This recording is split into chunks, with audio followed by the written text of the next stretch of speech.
Good morning, magandang maga sa inyong lahat. Nandito naman tayo malapit na tayo sa Cabanatuan. Andito naman tayo sa Nueva Ecija ngayon para buksan itong 4 na kilometro na section na nagbubuo ng east-west na daan mula Tarlac hanggang dito sa Cabanatuan. At ito ay kasama ulit doon sa ating instruction na buksan lahat na maaring buksan na ng mga connector road para maging mas mabilis ang daloy ng traffic. At malaking bagay ito dahil ang dating ang biyahe na tumatagal dati ng 1 oras kalahati, 1 hour 15, 1 hour 30 minutes, ay magiging 20 minutes na lang, 20 minuto na lang.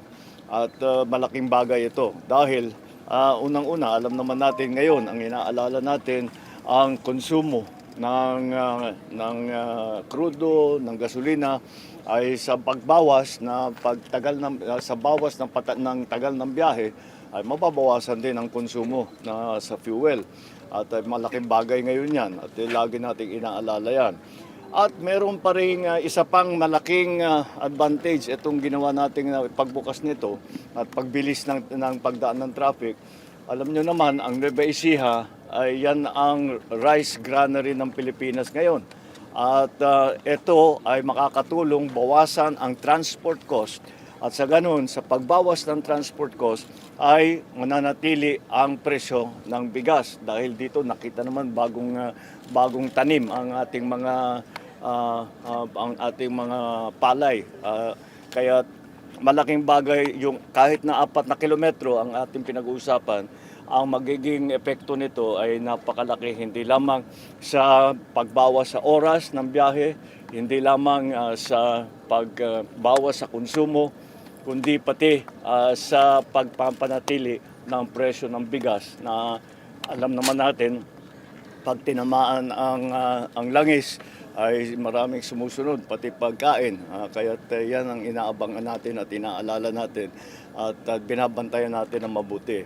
Ang dadaan dito ay mga siguro 11,500 na tao na vehicle.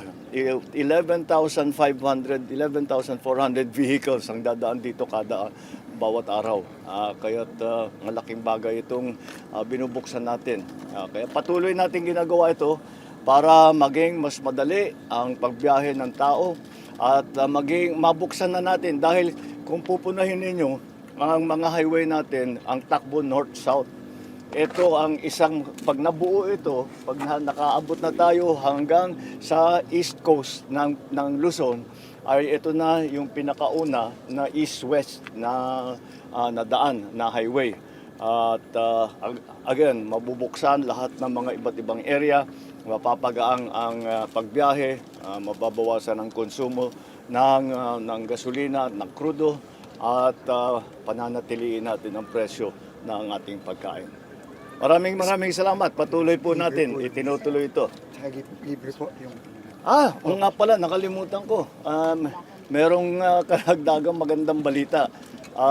Dahil itong kalsadang ito ay siguro hanggang Disyembre ay toll-free ito. Kaya libre muna. Kaya pwede nang dumaan ng mga iba't ibang truck. Para pwede na silang marelebo natin pati ang traffic sa MacArthur.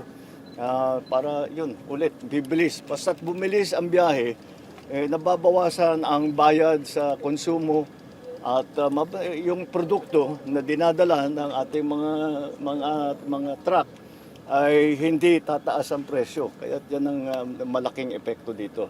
At hindi lamang dito sa daan na ito, kung hindi sa mga iba't ibang daan na nakapaligid dito sa ating binuksan ngayong araw. Mr. Okay? President, sir, Yeah. may we know your plans lang po for the Holy Week? For the Holy Week, I will spend a few days in Ilocos Norte.